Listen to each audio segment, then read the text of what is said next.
Research collaboration naman ng mga academic institutions sa Pangasinan isinusulong para sa sustainable development.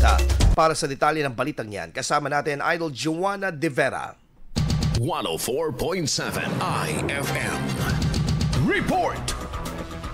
Patuloy na isinusulong ng mga academic institution sa bansa ang kahalagahan ng research o pananaliksik bilang instrumento tungo sa kaunlaran. Sa Pangasinan, naniniwala ang mga universidad na magbibigay ng malaking pagbabago ang mga isinasagawang pag-aaral sa inobasyon ng iba't ibang sektor tulad ng teknolohiya, negosyo, agrikultura at social science. Ayon kay Dr. Feliza Arzadon Zua, President ng Universidad de Dagupan, iisa lamang ang layunin ng mga academic institution. Yun ay makatulong ang research o pananaliksik sa pag-unlad ng pag-aaral at pamumuhay. Ngayon, kailangan talaga natin ng researches atin.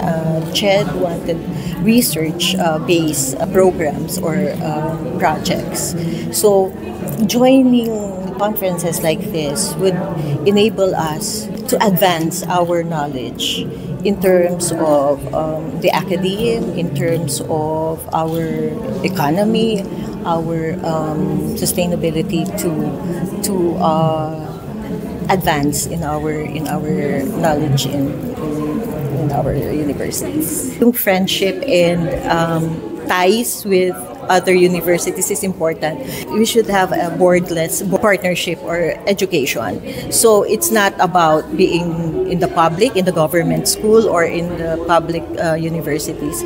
It's about collaboration talaga. Binigyang diin din ni PSU Vice President for Research, Extension and Innovation Dr. Razel Resultay, mainam ang kolaborasyon ng mga universidad para maabot ang sustainable development ng bansa.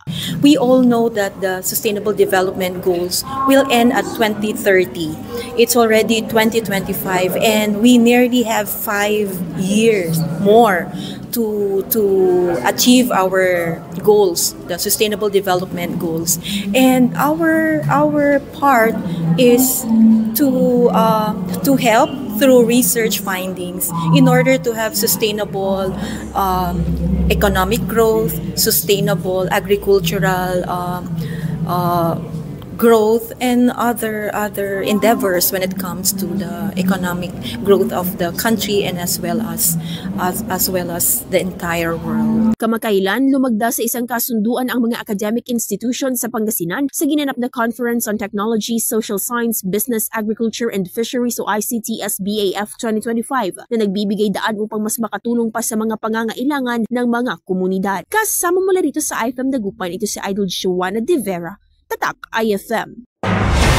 IFM News. IFM News. IFM News.